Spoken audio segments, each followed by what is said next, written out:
and misperceptions, and what do we know to be true, and what are some of the stories that we tell ourselves.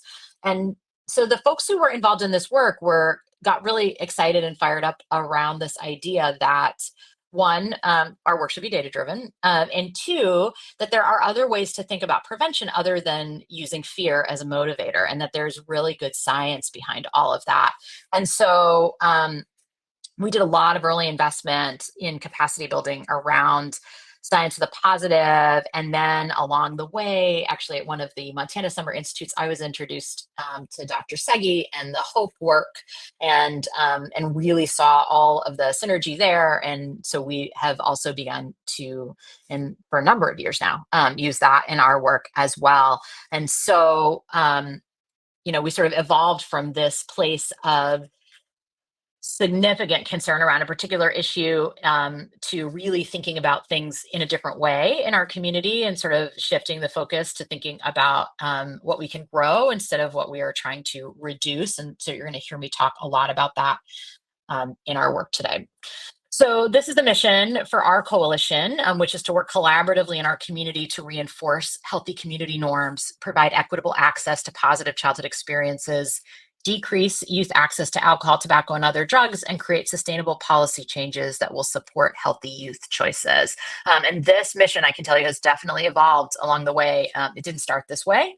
But really, it's sort of come to be based on some of the work and the learnings of our coalition over the years, and sort of leaning into some of these frameworks and thinking about what might be possible. So I would love for us to do a short little breakout. And maybe, Laura, if we can put people in groups of, now I have lost how many of us there are. Can we put people in groups? Okay, can we put people in groups of 5? And in a minute, let me just tell you what we're going to do, and then we'll send you all off. So we're going to give you 5 minutes as a group of 5 to identify 3 things you all have in common with each other. So those 3 things cannot be, it would be great if in your breakouts you're able to turn your cameras on, but it would be cheating to say we all wear glasses, because it would be something you could see. I guess if your cameras are off, maybe that's not cheating. But I would love for you to come up with 3 things that you all have in common with each other. Okay, if you're on a mobile device and the breakouts don't work, you can stay in this room with me and we'll come up with 3 things. And then we'll come back and we'll talk about why we did this and how it's connected to the conversation we're having. So does everybody know what they're doing? Or does anybody have a question about what we're about to do? It's maybe a better question. Okay. All right, Laura, can we send them off for 5? Yes. All right. Okay, let's do it. It'll be like a good 15 seconds, I think. Okay. Till people leave for some reason. Okay. Oh, wait, hold on. Open rooms. Sorry, this is.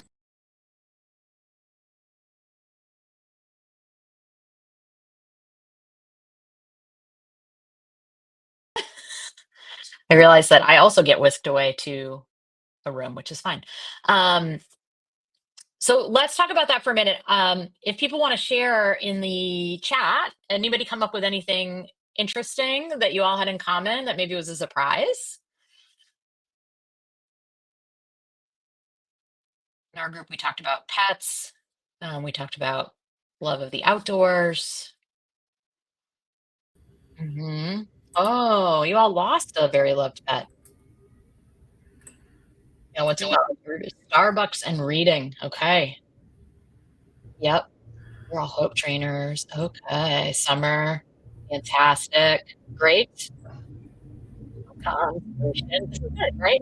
So the reason that as I'm talking, I'm going to try to put my screen share back. Hopefully. There it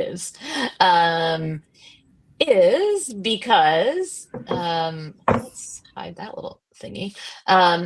One of the things that I like to pay attention to is thinking about how things are connected in our work. And because we're talking about integration, I thought it would be fun for us to just try to think about, even in a couple of minutes, with folks, I totally agree, the cats are the best, with folks that were in your group that you're maybe meeting for the first time, some of the kinds of things that we might have in common and that you might be able to find to talk about.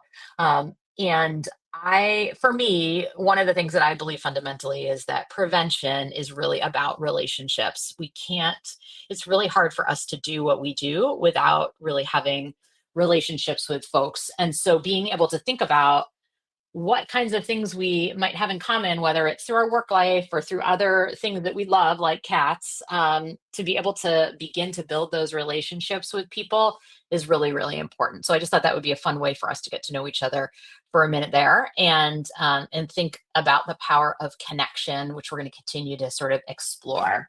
So I have referenced science of the positive a couple of times, and I want to for those of you who are not familiar with science of the positive, and why am I not able to click to the next slide suddenly? Hang on. There we go. I want to just give a definition. And so this slide is being shared with permission from the Montana Institute and Dr. Jeff Linkenbach. And so the science of the positive is the study of how positive factors impact culture and experience. And it's focused on how we can measure and grow and build the positive. And it's really based on this core assumption that you see here on the slide that the positive exists and it's worth growing. And so, sort of similar to the keynote that we were just listening to, sort of the power in these things that might seem on the surface to be really simple is um, and yet are so important. So I think when we think about this idea that the positive exists and it's worth growing, most of us really can agree with that. But when you think about fundamentally what that means and what we believe about the world and how we sort of experience the world, it's really it's really a lot deeper, I think, than folks sort of think about on the surface. And so really sort of thinking to yourself, do we believe fundamentally that the positive exists and it's worth growing? Is it how we talk to each other, in the words that we use and the kinds of things that we say? Can we lean more into that? And so the science of the positive framework really starts there. um, and the other way I like to talk to people about it is sometimes I'll share that, and then folks think, okay, you are the people with the rose colored glasses who don't see all of the challenges and the harm and the things that are hard. And science of the positive is actually not about that.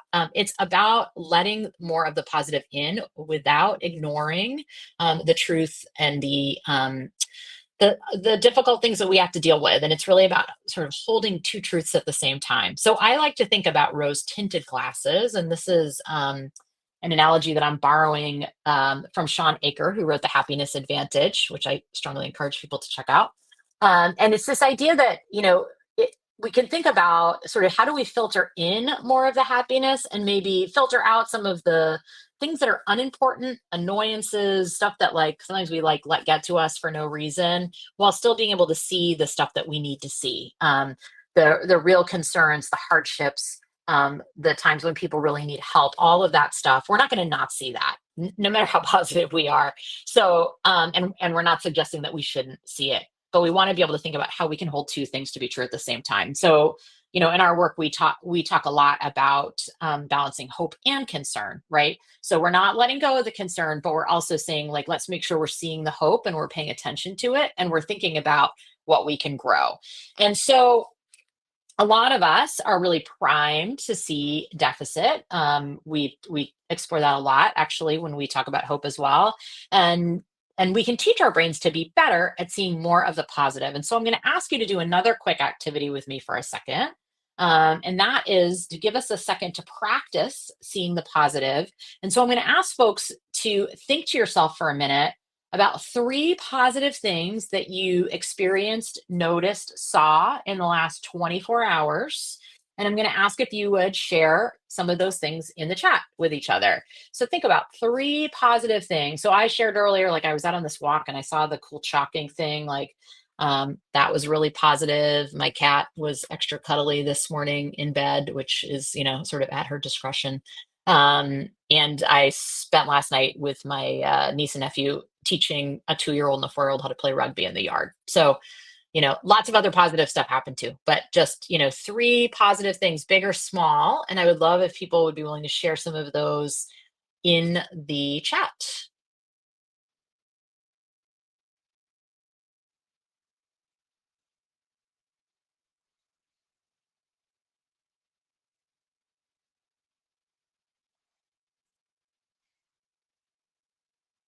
Here we go. Yep, flowers are blooming.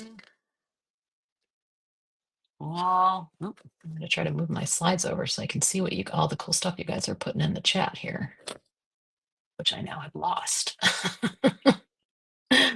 Oh, here we go. Great. Great morning walks. Oh, somebody's daughter just gave birth yesterday. That's really exciting. So that was a big one. Yep. Making time to work out. Peonies opening yesterday. Friends. Oh, Audible's having a sale. Great. See all of this goodness that's happening. And you know what's really cool is a lot of the stuff people are noticing was are around relationships, right? A lot of these involve other humans, which is really exciting. There's a lot of nature in here, right? Things that people really are enjoying. Oh, somebody's lilacs are still blooming. I wish mine were back. Ours come and go so quickly. So yeah, so I think it's really important. Oh, I love Mel Robbins. It's really important to be taking the time to notice these things, and we can build a practice out of this. And so, as folks in work that can be really hard, it's important to be practicing seeing the positive because we are really wired to see a lot of the negative stuff. And the more you practice doing this, the more you will see it. And so, if we want to be leaders around hope and positivity, we need to also be able to see those things ourselves. And so, I would encourage all of you to take a minute every day, whether it's like when you're brushing your teeth or if you do a gratitude journal on your way to work, to just think about, hey, let me just think about three positive things that happened in the last 24 hours, different things. So, not the same three things every day, but the idea is to practice scanning the environment so that you see more of these things, because your brain will start to cue for it, which is pretty exciting. And so, when I teach about this stuff, a lot of times we will share this slide, which for those of you who are hope facilitators are familiar with this, right? In fact, I did a presentation early this morning, and we were looking at this image, and people right away see all of the risk in this slide, and then we start to talk about, well, what's happening in this slide that is hopeful or positive, and what strengths does this family have? And when you cue folks, they can really start to see it. And so again, this is about practice, but really helping people to see how hope and concern can both be living side by side. And for those of you who have not done this activity, either as a facilitator or sort of been a participant in it, it's very, very powerful to have folks think about what you know the kinds of things that are showing up in this image. So yeah, it's a great thing to use as a training tool and when you're teaching people about some of these concepts. So the other piece around science of the positive that I also wanted to share that's really fundamental to the kinds of things we do, and you're going to hear me use some of these words throughout the rest of our time together, is this idea of the cycle of transformation. So again, this slide's being used with permission from the Montana Institute. We think about this cycle of sort of how things can transform and move. And so again, something that's just really beautiful in its simplicity and yet so meaningful and deep. This is something that I use in my work all the time. And when we think about science of the positive, we think about spirit first. And the spirit of our work really is about positivity, hope, right? What are we growing? How are we connected to people? It's about who we are and who we are in our community, who we are as individuals, what is important to us, why do we come to the work, all of those kinds of things. So we always want to start with that. And so often, like in our work, a lot of us start with action. Like we're like, all right, ready, go. We got to do something. We got to make a change, right? This framework really encourages us to slow down and think about those relationships first, right? That was, we did that relationship building activity first. We leaned into thinking about things that were positive first. It really changes the way everything else flows out of it. So when I'm in conversation with people, it's really important to me to always think about like, hey, how are you? Like for real, not just I have to say that to get to the action piece, right? How are we opening meetings in a way that's allowing people to connect and build trust with each other, whether it's something for 30 seconds or it's something longer, depending on what people need. Then we think about science, right? What do we need to know in order to do our work effectively, right? So this is about planning and effectiveness and science and research, and and this can be research in terms of like what do we know about the subject matter from a broader sense, and what do we know about our community, and what are the stories that are being told, and what data do we have that's local? All of that is science. Then we want to think about action, right? What actions are we taking to change and transform the environment? What is actually happening? Things that are moving. And then something that a lot of people also skip is this taking time for return. So we think about that as sort of taking a breath. How did we do? How can we reflect on what we did? How might we improve this and make things better? And just sort of and celebrating, hey, we did something that was maybe really big or hard, and taking the time in the space to really be thinking about that. So um, so that's sort of the quick, like the 2 slides about science of the positive, which hopefully will give you enough info to be curious to want to learn more, and also to sort of, as I talk a little bit more about some of the different kinds of things, see how this all fits. So from here, one of the things that I then learned about was, I had told you I've been practicing science of the positive for a really long time, and positive community norms, and so at a conference, I learned about hope, and I got to meet Bob, and so I learned about the hope framework and sort of how it falls out of, fundamentally science of the positive. It's grounded in that. Dr. Linkenbach is one of the original authors on in some of this work, and so this idea that if people can have adverse childhood experiences, well, then there must be positive experiences too, right? Like, what is the rest of the story? And what does that mean? And what do those stories tell us? And so as a community, we started looking at the sort of all of this exciting and emerging data around positive childhood experiences.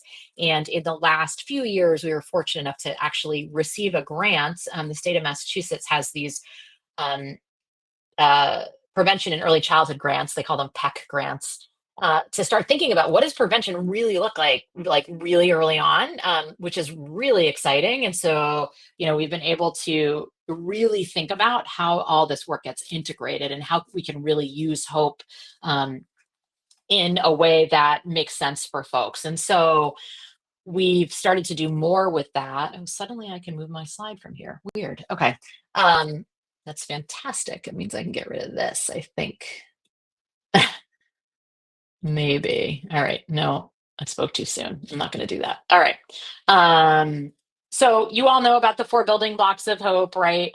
And so I think one of the things that's really exciting about the building blocks here is that you really can start to see, and I'm sure people have been hearing this through all the other presentations, all of the different possibilities for all of the other sectors of things that are happening in your community and that you all are involved in to really start to come together. Because I think sometimes it's easier for people to see themselves in the building blocks than when I come out and I'm like, hey, you want to get involved with some substance abuse prevention efforts? And people are like, I don't have teenagers. I don't work with that population. That's not for me. And so when we instead start to think about what are we putting, what does our environment look like? How do we construct some of these foundational things for our entire community?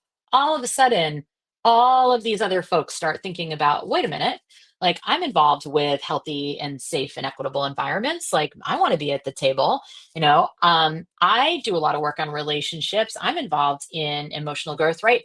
All of those things are really important and can help us to connect with folks. And so, sort of going back to that original piece around the relationships, one of the things I really love about science of the positive and hope is the opportunities it brings for us to build relationship with folks and to pull them into our work and to really broaden our base. And so, this morning before the conference started, I was actually on a call with our Equal Opportunities Commission, and I was sharing the Hope Framework with them.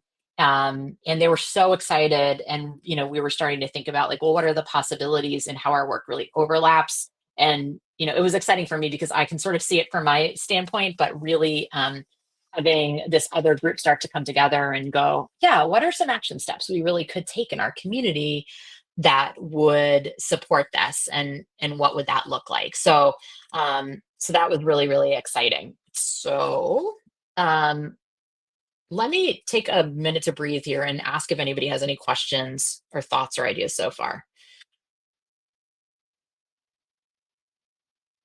I've had a lot of coffee today.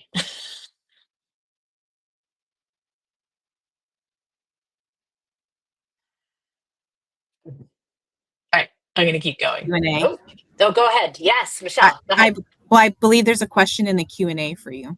Oh, okay. I wasn't even looking at that. Okay. Huh. How can I get over there? Let me try to do that. Let's see. Um, how do I get to the Q&A? It's on the. These are all It's the right things. under the chat. It's right under the chat. The little Oh, is it button. this question mark button?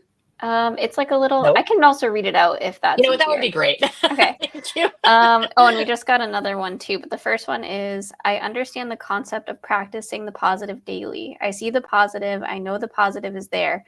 I also want to encourage myself to feel the positive more often. Do Mhm. you have any tips for this? Yeah. Yep. So one is that noticing activity. So I think it's really important for us as folks who are in the field to be able to think about like our own embodiment of the work. So one resource that I really recommend, I said, I have been reading a lot of Sean Akers' work, Achor. I think in my last slide, there's a link to his website. He has 3 books that are fantastic: The Happiness Advantage, Before Happiness, and another one whose name I can't recall right at the second. But they have a lot of practical tips around, both why the science suggests that it's important to be sort of come from this perspective, but also really just how it changes our the sort of ways we think about things, our lines of inquiry. I one of the things that I really learned through science of the positive, and sort of reinforced in this other line of research, is just when we sort of open our perspective to like what we might be doing right and start to see what's growing and what's healthy and what's positive, we start to ask different kinds of questions. And so if we're only focused on the deficit, we're only going to continue to ask those kinds of questions around that kind of a problem. If we start to also think about, sort of broaden our viewpoint, it gives us different lines of inquiry. And so I think the more we practice this, the it gets a little bit easier. It's hard, and there's a lot of challenges in our world. And so I think of it as a practice. It's just something that you kind of get better at it by paying attention to it. That's sort of the best advice I could say there. Yeah. Yeah. Was there another question? Yes. The other one is, how can we give people hope to help before the problem starts? Sorry, Laura, can you read that one more time? Sure. How can we give people hope to help them before the problem starts? How can we give people hope to help them before the problem starts? So we're thinking about, so here's how I would think about that. Actually, somebody in one of the other workshops I was in talked about, but they were talking about ACEs and positive childhood experiences, right? And that ACEs are something that happen, and the positive childhood experiences work. The hope is what we can do about it, both before, during, and after. And so I think one of the reasons that I also really love this work is, one, this idea that like the positive is there, it lives in our communities. A lot of our work, the sort of way I look at it, as part of my job, is to try to help people to see it and uncover it for themselves, and to recognize what's already there, as opposed to, like, I'm not like a prevention superhero who's going to fly in and be like, let me fix everything, right? Yep. So there we go. Erica put it right in the ACE is what's happened, hopes is what we do about it. But I think that, the hope framework gives us really some concrete kinds of things we can think about and do in our community. And we'll explore that a little bit more here. So I think, putting these things in place so that people can have these experiences is hopeful. And so, but I don't have a magic other solution for that. I think that's why we all just keep doing what we're doing. But we definitely can build and grow more of this. So I hope that that sort of answers the question. Okay, let's keep going, but please keep those questions rolling. And so, Laura, if you see other stuff in the chat or in the Q&A, please let me know, and I'm happy to take questions whenever. All right, so let's see. We looked at the building blocks. You guys have probably also seen this slide before. So just as sort of a reminder about why, particularly for substance abuse prevention, there is some really important research around how the positive childhood experiences do have an impact. And so this was really important to us too, because we also initially needed to really justify to our funder why we were really looking at these frameworks. So knowing that having higher PCEs is associated with lower substance use is really important. We also know that in terms of the science of the positive work, things like positive community norms interventions can also reduce youth substance abuse. Misperceptions are a big risk factor for young people. I'm going to talk a little bit more about that also, and sort of share what we're doing here. I love this idea, Erica, you're right, that hope is sort of universal prevention. And I think that's really important. Like it raises everybody up. It's great and so important to have for when folks have had adversity and trauma, and it's really important for everybody. And it really can help all of our work. And so one of the things we started to look at, particularly when we got this early childhood grant, is we were looking at this sort of developmental model of cascading risk. And so the idea that, that this idea of developmental prevention, which was kind of new to me because I always had worked sort of in this adolescent space, which is, of course, a great space to work in when you're doing substance abuse prevention. Rapid brain development. This is the time when kids maybe are getting exposed. But when we really think about prevention, and we really want to think about like really getting in there and bolstering all of the protective stuff, right? We want to think about what can we do early on.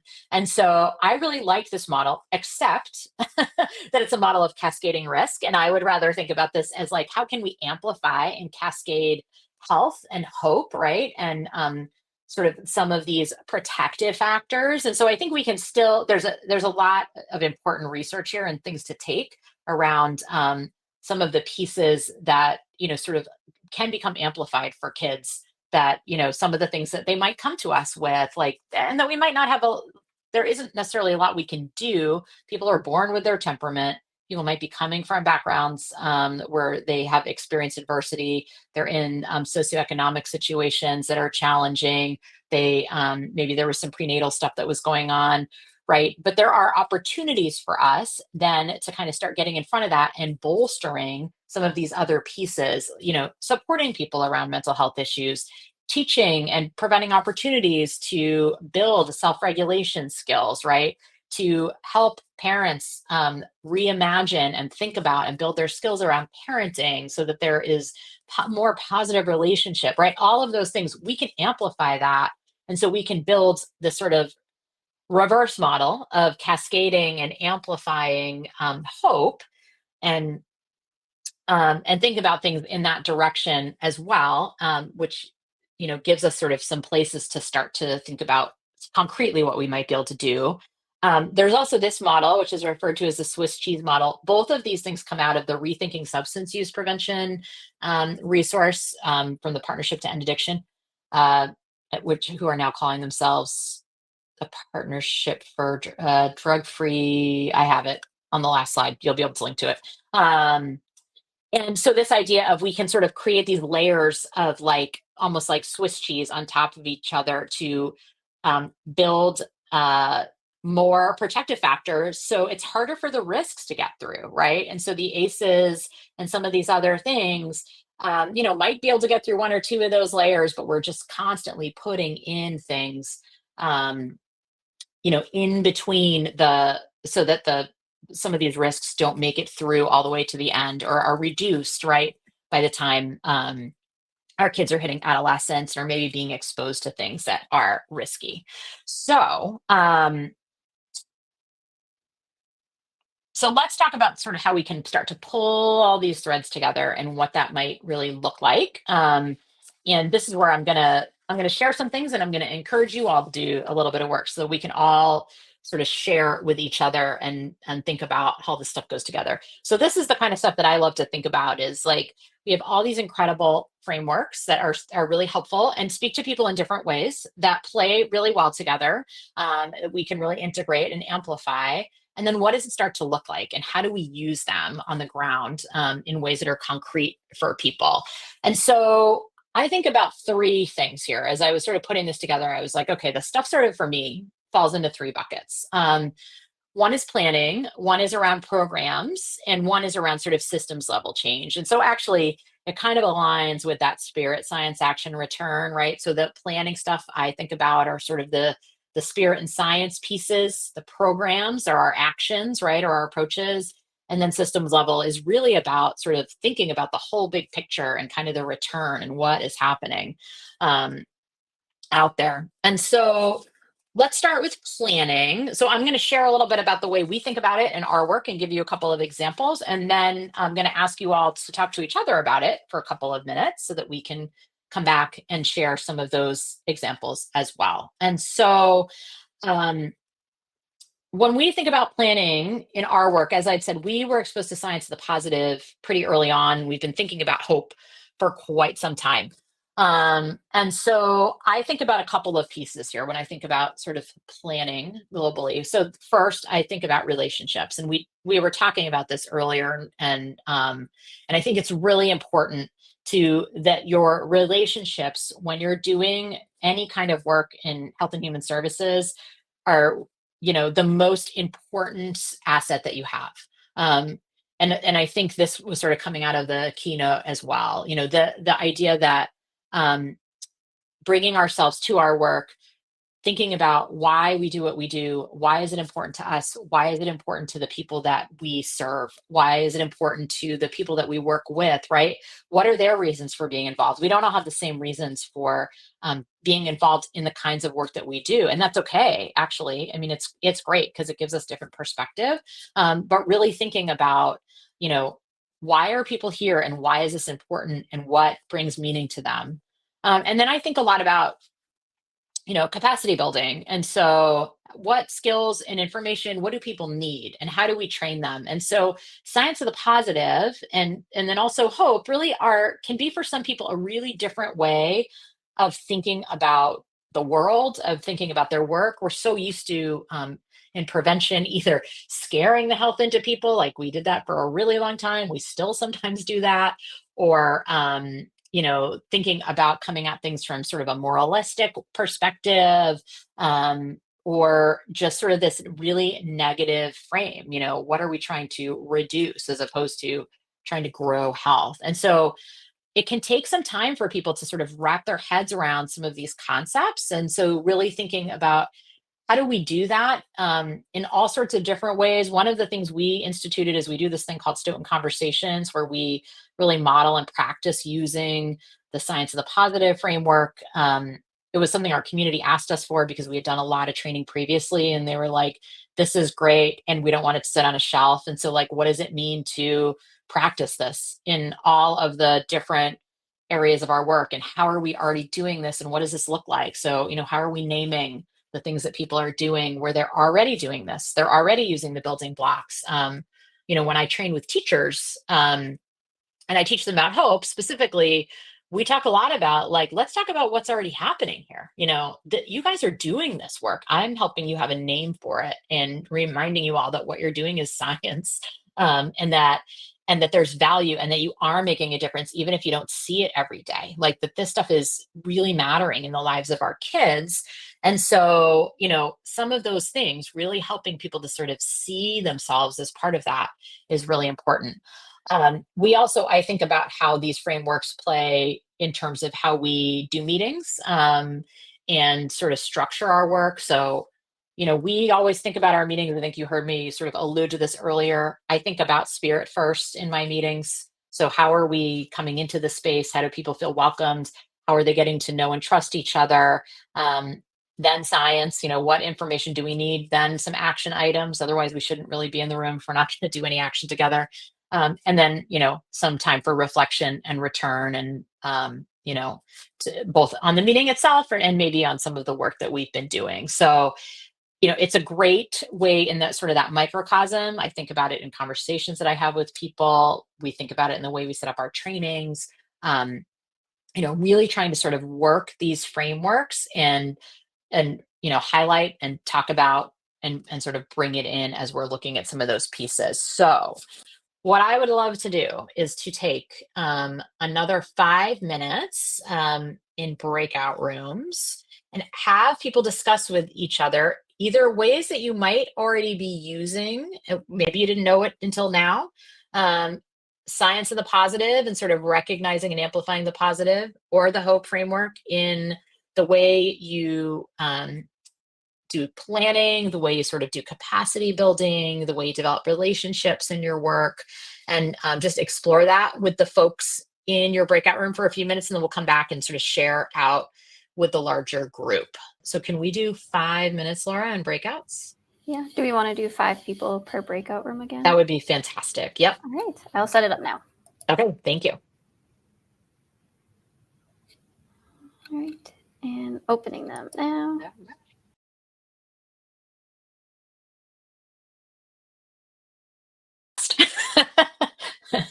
Hopefully that went fast for all of you as well. Okay, so I would love if folks want to start sharing if there are things that you heard in your group that you feel like it would be really great for all of us to be thinking about. So thinking about really some of that spirit and science of your work, and how that plays out. One of the things that came up in our group, just to sort of get us going, is somebody talked about some of the assessment tools they were using, which actually is a really important thing you can think about when you think about how you are leaning into some of these frameworks, right? What are we collecting? Are we collecting information around positive childhood experiences, around, feelings of connection and belonging, or are we just measuring risk, right?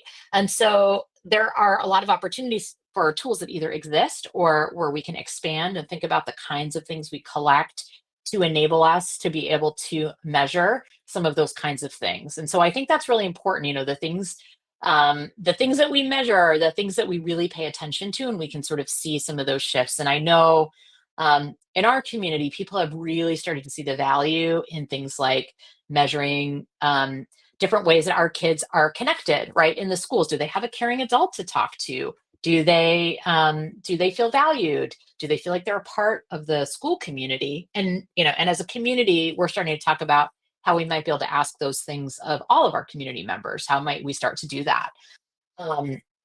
Yep. So somebody is using the ASQ3 tool in their program to proactively connect their kids to resources that might benefit. Oh, that's great. I don't know that tool. So maybe Grace, you can say a little bit more in there. I know we got sort of cut off as we were starting to talk about it. The idea of reducing stigmatizing language in your messaging, that's terrific. Yeah, that's really important.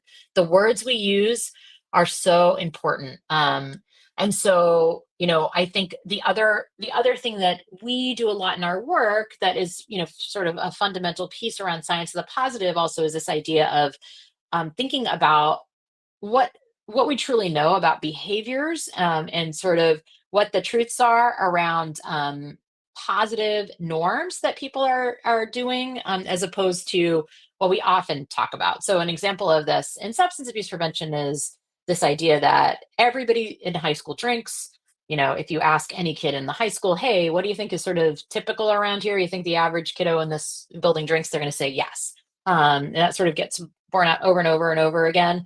The truth is, when we measure those things, most of our kids are not doing that. Most of our kids are making really healthy decisions. And so, I think those are also things we can be talking about and amplifying. And we really try to talk about flipping some of we try to speak positively about our kids in particular, particularly teenagers, because there's a lot of negative narrative around teens. And so really trying to talk about, hey, most kids are making good choices. I'm going to share with you the data around the percentage of kids that don't use alcohol, that don't use marijuana, and I'm going to do that intentionally. And I'm going to make sure we all know that's what we're talking about so that people don't see the number and go, oh my God, 80% of kids are smoking. No, no, we're flipping those numbers to really try to have that kind of a positive conversation and to really highlight what's good here and what's already working. Great. Thank you all for continuing to share in the chat. This is really great. Yeah, somebody's group talked about the powerful impact of the keynote presentation. Yeah, I love that. Sort of the simple, accessible things that we all can do and how powerful they are. I think it's so important. That beautiful video of with the crossing guard, of the individuals, the young woman with the young kids in China, just these really important moments. And none of us know when those moments, what might be sort of an important defining moment for somebody, especially when these things happen over and over again. So yeah, and I think really, Stephanie's saying even just encouraging the moms that you work with that they're doing a good job, right? These things are hard, and so that's really important. So let's talk about programming. Some of you were talking a little bit about this, I think, in the breakout groups. It's easier to think about the kinds of activities that we do, right? And how we operationalize these things in sort of an action-oriented way, right? And so, and I think, when I think about programming too, and I think about these frameworks, I also think about how we identify programs and how we make sure that they are aligned with each other and that we aren't sort of, in the one hand, saying that, all kids are making really risky decisions. And over here, we're saying like most kids are making healthy choices. Like we're going to try not to at least sort of counter ourselves, or that we're using fear in one place and we're trying to do some of this positive, hopeful work in another place. The image on this screen is an example of our positive community norms campaign that we're about to start rolling out, really highlighting most students making healthy decisions when it comes to vaping. The adorable dog in this picture is our comfort dog for the community. His name is Quill, and he's very photogenic, and we had a really fun time actually doing a photo shoot with him. So if you ever are having a hard day, I encourage trying to do a photo shoot with a dog because it's just, it will bring you joy. So I wanted to share sort of two, these aren't our actual logic models, they're kind of versions of them just to sort of be able to highlight how I see some of these things coming together. You guys are not seeing slides. Yep, because I'm not sharing my screen. That is awesome. Okay, hold on.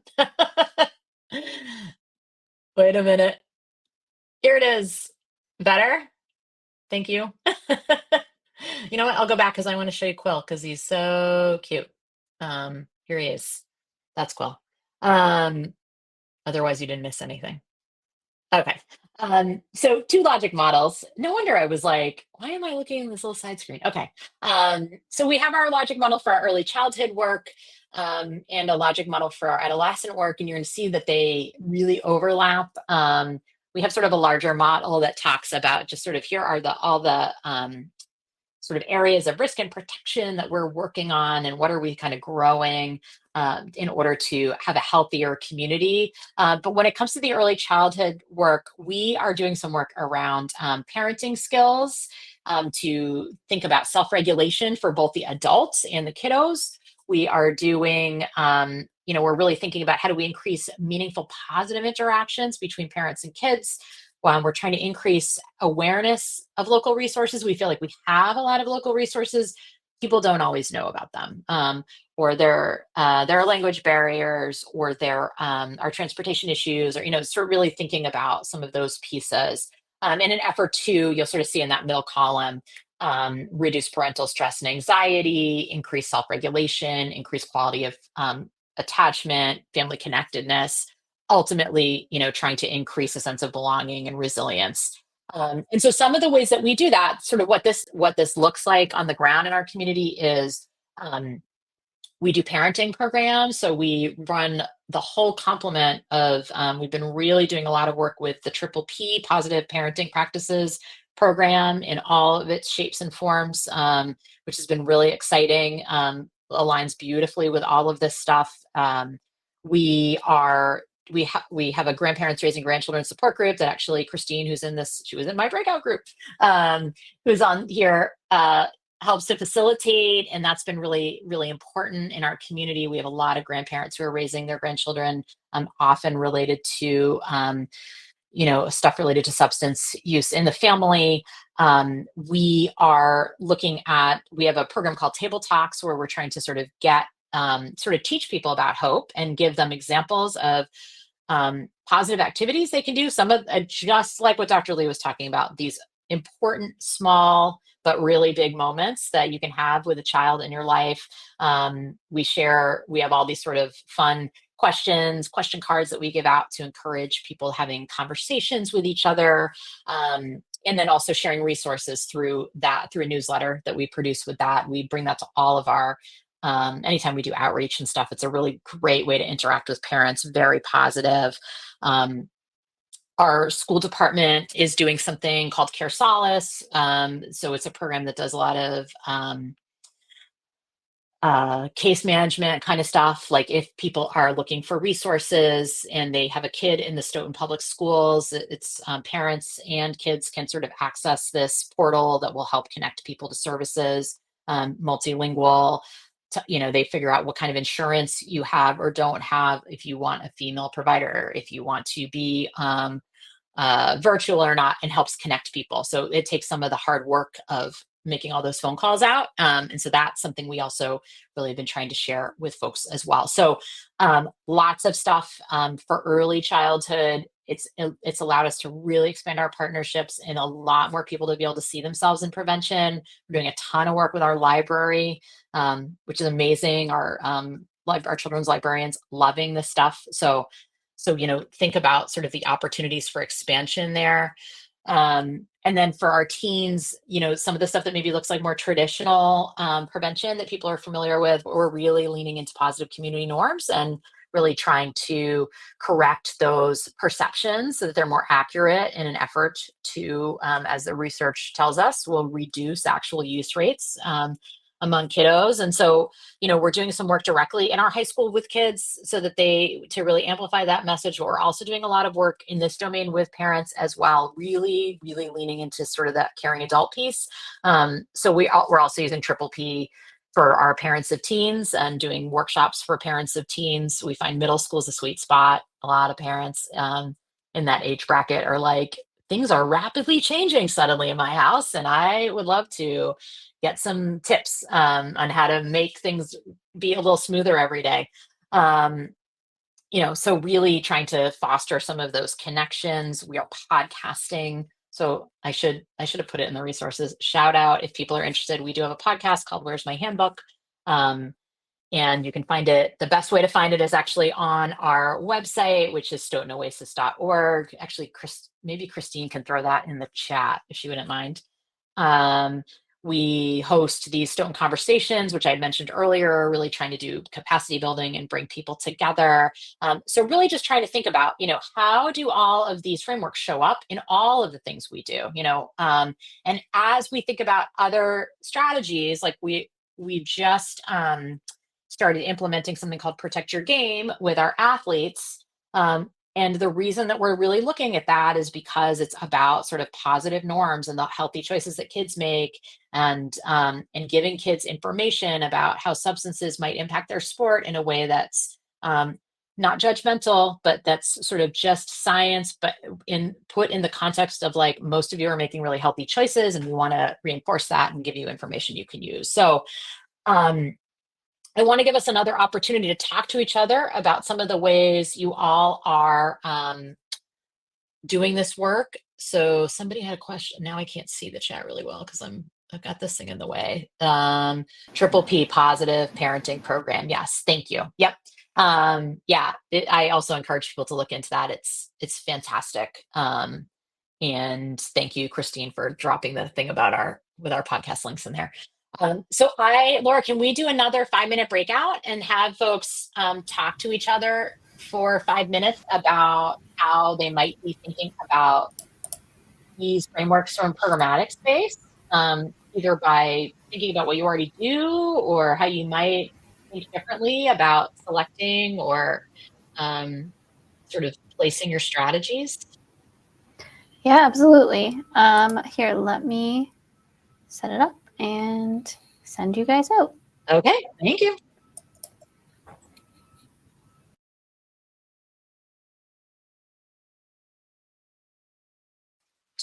Okay, we just got cut off as Terry was talking about adult positive experiences, which is also a fantastic thing to be thinking about. So I would love for people to also share again in the chat if you're willing, if you heard some ideas or things. I know that this doesn't give us a countdown warning. Zoom, I feel like, gives us a warning, so you know when you're about to be cut off. But I guess it's good if people are in the middle of something exciting and, instead of just staring at each other for 5 minutes. If I could So I finish think, that we were talking a little bit about the ways that some of these things could show up intentionally. And if people have suggestions, again, if you want to put it in there, I'm going to turn my slides back on before I keep going and then forget, like last time, because that's not good. So let's go here. Any thoughts around how this is showing up programmatically for people, or how maybe it could, enhancements you all are thinking about? Somebody is advocating for implementation of hope in her town. Awesome. Yep. That's great. Yep.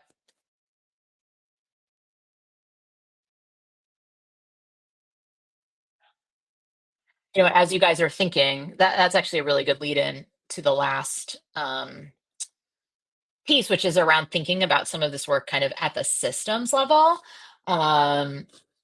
Yeah, I thank you, Terry. The adult positive experiences is super exciting too, and for folks to be thinking about that. We have a colleague who says it's never too late to have a happy childhood, and the adult brain is also still, pliable in some ways, and I think it's really exciting to be thinking about as adults to what we are doing for ourselves. So that actually might circle back really well to something that somebody asked way back at the beginning, and sort of looking into some of these experiences. So I want to think about system level, sort of as the last piece here, and almost as a return, right? Is sort of this higher level of like, how are we kind of auditing and thinking about the work that we maybe are already doing, the spaces, right? So when we think about those 4 building blocks, the environment space is one that I think a lot about. I've been paying like pretty close attention. So for example, when I walk into a school building, and I'm in our schools a lot, and so I'm fairly comfortable walking into school buildings, and I know all the people on the other side. And we have security in our schools, as most do, because for the protection of our kiddos. Those things can be really intimidating. And so, in some schools, like there's signage about how to use the buzzer. Somehow, also at all of our schools, even in the same district, it feels like nobody's using the same system. And so, I find for me, even though I'm in and out of the buildings a lot, sometimes I'm like looking at the buzzer and trying to figure out like, what is the button and what am I listening for? And it doesn't feel very welcoming. And, I know that once I get on the other side of that door, the person, the human, is going to be really welcoming, right? But really just thinking about like literally from the front door, how are we welcoming people into our space? And so we talk a lot about, hey, maybe just a little sign there that's like, hey, we're so happy you're here. Please press this button. We can't do away with the security thing, but like we could help people, give people a little comfort and how to use it so they don't get there and feel like, what am I supposed to do? Or know that the people inside are laughing at them as I'm like me up close looking, trying to like figure out, and I have my face in the camera. So sometimes it's like really small things like that. What's hanging on the walls? We have a welcome, it's going to become a welcome center, but basically like central registration at this moment in our district. One has a door that would scare anyone away. It looks like you're walking into a loading dock. I'm not really sure why that's the entrance. But, and the woman inside is incredible. And once you get to her, she is the most helpful, welcoming human, but you have to get there. We also talked about what's on the wall. So she's happy to give people lots of resources and connect them to things.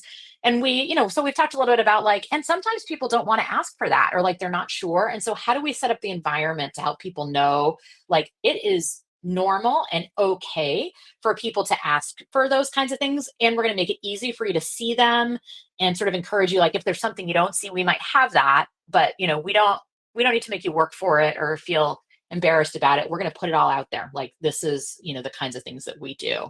Another example is we built this beautiful park. Now it's been there for a while, actually. But we really thought about using science, the positive around, what do people want for this space, and like, what does it mean, and what did it mean to them? And when we constructed all of the rules for the park, all of them are framed in the positive. So instead of like, don't do this, don't do that, it's like, please help us by doing these things, right? So really thinking about how we can, instead of telling people all the things they can't do, what are all the things we want you to do or encourage you to do, and how do we create a space that is welcoming for folks with all levels of ability, all ages, really being thoughtful about parents who have kids of different ages being able to like have clear sight lines so that their older kids can ride their bikes, and the younger kids can be playing on the playground, and the soft play space, and sort of all of those pieces, right? Which are really important.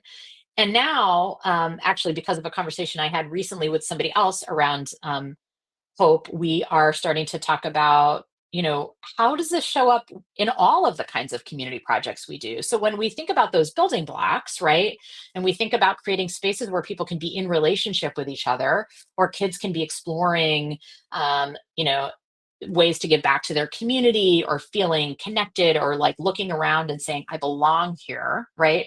How are we thinking about all of our projects in that way? So, and I suspect that some of our town engineers are doing that without even knowing they're doing that, right? So even thinking about, how do we name the things that are already happening? I work in the building with our rec department, and so I always say to them, hey, these every year, these annual parades and Stoughton Day and the things that we do are community traditions. That is a positive childhood experience for people. And that can be really meaningful, right? And so they're doing it because it's fun and it feels good. It's like, and it's science, and we could do that, and maybe we can enhance it by thinking about, how do we incorporate more of those building blocks? How do our rec programs function using those building blocks? We were talking about that today. We offer a lot of incredible programs. Are there ways we could increase access for more people? Do all families really have access to those kinds of things? So what does this stuff start to look like at a system level, whether you're talking about policies or just practices? Another example, we've started to think about attendance. I'm sure a lot of you in your school districts attendance has been a challenge since COVID.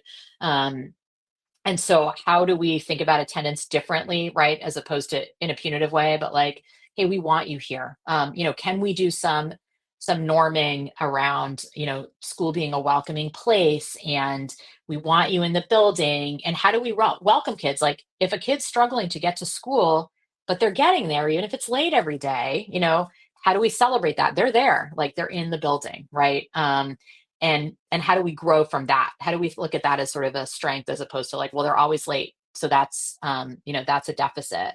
And so we've also started to really think about, what are the reasons why sometimes it's hard to get your kid to school, and sometimes it's anxiety and school avoidance, sometimes it's a transportation issue, right? Sometimes the parents are, because they're juggling multiple kids and they can't get them to multiple places, or busing has become expensive, right? So really trying to think about, how can we meet families where they're at, and if they need support around morning routines, around school avoidance, like we have parent workshops for that. And so how do we start to integrate our strategies to really be more hope informed, and to be thinking about providing resources in that way? So instead of going out into a breakout group one last time, because I know we're starting to get close to our time, I'm seeing people are putting stuff in the chat, which is great. And also, I would love to encourage you, if people are thinking about any of this stuff on a system level, either to come off of mute. I think you can do that, or put something in the chat so that we can see it, and talk a little bit more about any other systems related things that people have. And I'm going to try to read some of the chat while you all are thinking. This is really great. Yeah. Weaving the programs of hope, triple P, community resiliency model. Yeah, it's great. It's really great when you can think about how all these things come together, because different things have different meaning for different folks. We're looking at conscious discipline now for our teachers as an approach as well, which also weaves very beautifully with all of this stuff. So not something new. It's just a different, it's another sort of way in to all of this same work. Yeah. Um, incorporating hope into policy manuals, program orientation. That's awesome. Yeah, becoming hope champion. So really thinking about how can you train other people. Um, I have seen the Parenting Montana website. It's fantastic. So thank you for sharing that resource. That's great. Laura's niece and nephew live in Stoughton and know our park that we worked together on years ago. Yeah, I mean, that was a really fun prevention project. And, I mean, this is the park, just as sort of an aside, when what we used to have there was it was in its day, it was a community build, so it was made of tires and wood, and people had constructed it, like the community put it together. It was failing in terms of safety regs. Probably now, it's probably been like 10 years since we did this project. And the spaces were, there were lots of spaces where people could hide and do things that were kind of risky. And so from a substance abuse perspective, the park was sort of a problem space. Like we were looking at it as like things are happening here, and what can we do about that? But when we went out into the community and we talked about this, we're going to we have some community preservation dollars. We want to build a new park. What is important to folks? People did not respond to like, well, we got to reduce substance use over there, because that was really negative. And it was kind of like, we're going to spend all this money because some handful of people are doing things in the park that are risky. So what did matter to people is really leaning into like what this could be, and this vision of like, this could be a beautiful community space. We want it to be vibrant. We want people to be using it. We want there to be lighting so people can walk there at night, and that it feels safer. How do we think about the equipment in a way so we don't replicate the problems we had before? But we actually, we stopped talking about the substance abuse prevention. It was an added bonus for us that like this park was completely transformed simply because people were using it more and because there weren't any more of those enclosed spaces when we rebuilt it. And we moved all our picnic tables up to the street, and we lit everything, and just sort of environmental management practices. But all of that was positive. And so we didn't have to, people didn't respond to the negative stuff. And so that was, it was a really important lesson, I think, for the whole community to be able to see that.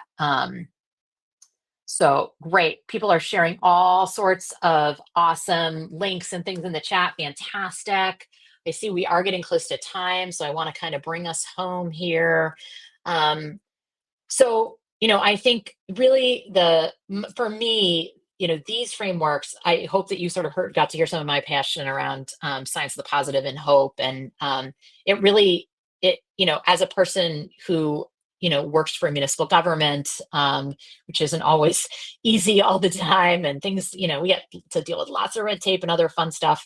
But being able to really think about and leaning into all of the incredible things we're able to do and provide for our community, and remembering that the importance and the value of that, that helps me on my days where I'm like, oh, today's the day I have to do the invoicing, but why? We're doing it because we have these incredible resources that we are lucky to have, and that we need to get into the community to be able to grow health and hope and do all those wonderful things. So I encourage you to try to think about how you can use some of those shifts, just not only for yourself, but in your community. I want to encourage you to look into some of those resources we talked about. The Montana Institute has some incredible things. Their website revamped, lots of great stuff. There is a Summer Institute coming up in a few weeks, both virtually and in person in Big Sky. If folks still have, any resources left to look at that, of course, you guys already all know the Hope resources, that Rethinking Substance Use Partnership to End Addiction, the Happiness Advantage stuff from Sean Aker, which I really love, has helped me a ton. And so I think that I'm going to stop there. If people have other questions, I would love to take questions or see stuff in the chat. Thank you all for hanging out here for the last 90 minutes. It's been a pleasure to get to be with all of you. I really appreciate it. Please reach out. And I think we are going to make the slides available. I have to figure that out with Laura at the end here, but you're welcome to all of this stuff. So, be in touch if people have other questions. And thank you. Thanks to all of you. Thanks for sharing your ideas.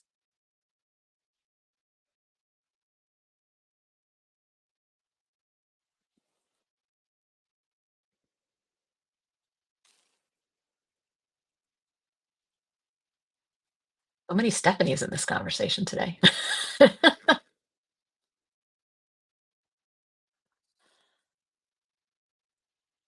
Thanks, you all. Enjoy the rest of your conference.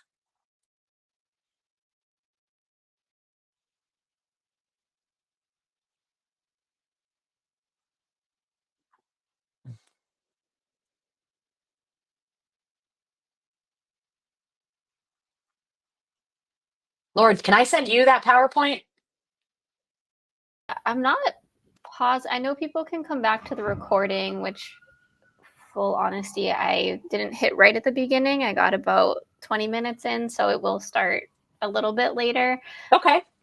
But they will be able to access the recording, I think, up to 6 weeks after. And then I'm not sure how we're doing the presentations, but there might be an option for something we can do on the site. But I'll talk to Okay. Isabella and she'll reach Yeah, out I to you. wasn't sure because I didn't send it in advance because I was still working on it till No literally this worries. morning. No worries. But I'm happy You to were share the not PDF alone. at this point. I'm sure I wasn't. I was like, who finishes their PowerPoint a month in advance? No worries. All Yeah, right. Isabella will probably reach out with Okay. more of that info. Perfect. Okay. So do we just log out of here or what? Yeah, I can end it. If you're feeling good, I can end it. It looks like no one has any questions, so I can go ahead and All end right. the session. Okay, great. Awesome. Thanks, everybody. Okay. Bye.